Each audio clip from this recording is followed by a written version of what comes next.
بسم اللہ الرحمن الرحیم۔ دین اسلام زندگی چینل کے ناظرین السلام علیکم۔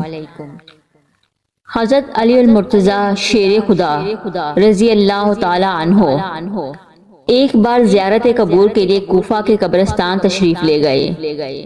وہاں ایک تازہ قبر پر نظر پڑی تو دل میں اس کے حالات معلوم کرنے کی خواہش ہوئی۔ چنانچہ بارگاہ خداوندی میں عرض گزار ہوئے، یا اللہ عزوجل اس میت کے حالات مجھ پر منکشف فرما۔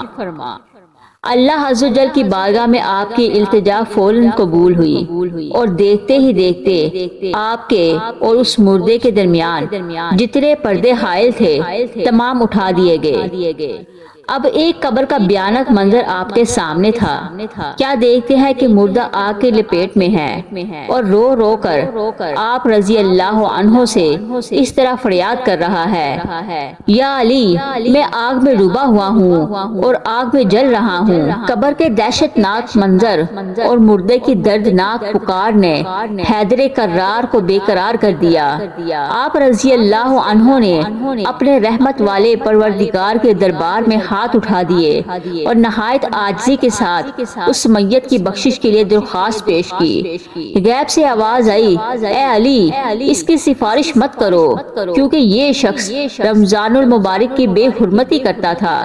رمضان المبارک میں بھی گناہوں سے باز نہ آتا تھا۔ دن کو روزے تو رکھ لیتا مگر راتوں کو گناہوں میں مبتلا رہتا تھا۔ مولا کائنات علی المرتضیٰ شیر خدا رضی اللہ عنہ یہ سن کر اور بھی رنجیدہ ہو گئے اور سجدے میں گر گرا کر رو رو کر عرض کرنے لگے، یا اللہ عزوجل میری لاش تیرے ہاتھ میں ہے۔ اس بندے نے بڑی امید کے ساتھ مجھے پکارا ہے، میرے مالک عزوجل تو مجھے اس کے آگے رسوا نہ فرما، اس کی بے بسی پر رحم فرما دے اور اس بیچارے کو بخش دے۔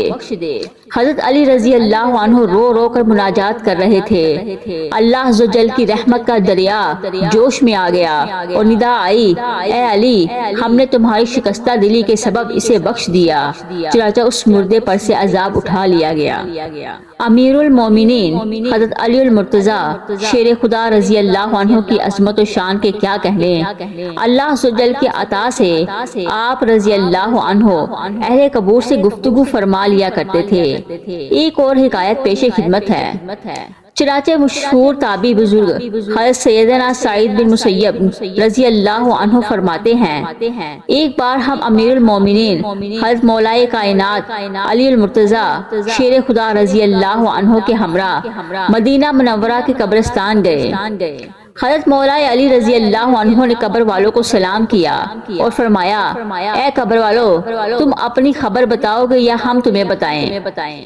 سیدنا سعید بن مسیب رضی اللہ عنہ فرماتے ہیں کہ ہم نے قبر سے وعلیکم السلام ورحمۃ اللہ وبرکاتہ کی آواز بھی سنی اور کوئی کہنے والا کہہ رہا تھا، یا امیر المومنین آپ ہی خبر دیجئے کہ ہمارے مرنے کے بعد کیا ہوا۔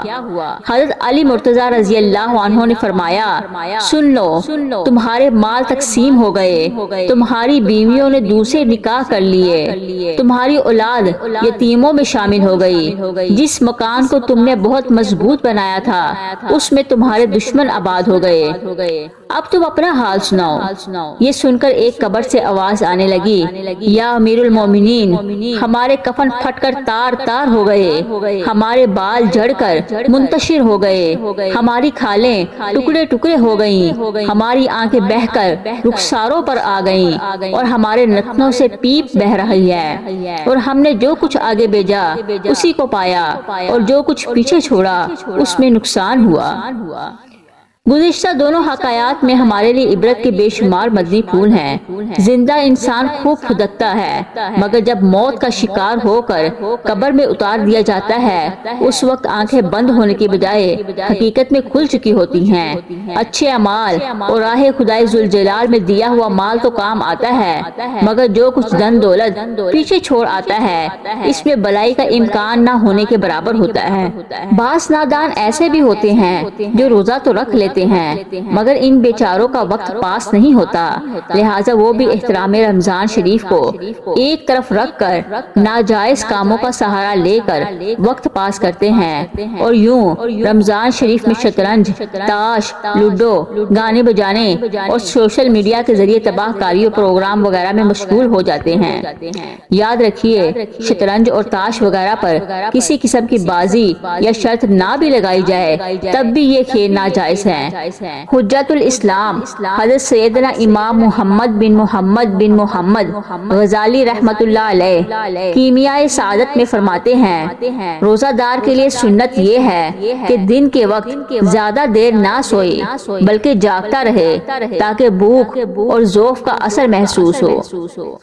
اگرچہ افضل کم سونا ہی ہے، پھر بھی اگر کسی کی حق تلفی نہ ہوتی ہو اور کوئی مانع شرعی نہ ہو تو ضروری عبادات کے علاوہ کوئی شخص سارا وقت سویا رہے تو گناہگار نہ ہوگا۔ ذرا سوچئے کہ حجت الاسلام حضرت سیدنا امام محمد غزالی رحمت اللہ علیہ تو زیادہ سونے سے بھی منع فرماتے ہیں، تو اس طرح بھی وقت فالتو پاس ہو جائے گا۔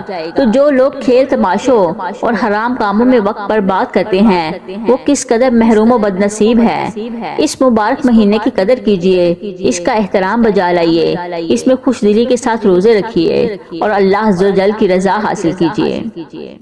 اگر آپ کو ہماری آج کی ویڈیو اچھی لگے تو ہمارے چینل کو لائک کریں، سبسکرائب کریں اور زیادہ سے زیادہ شیئر کریں۔ اللہ حافظ۔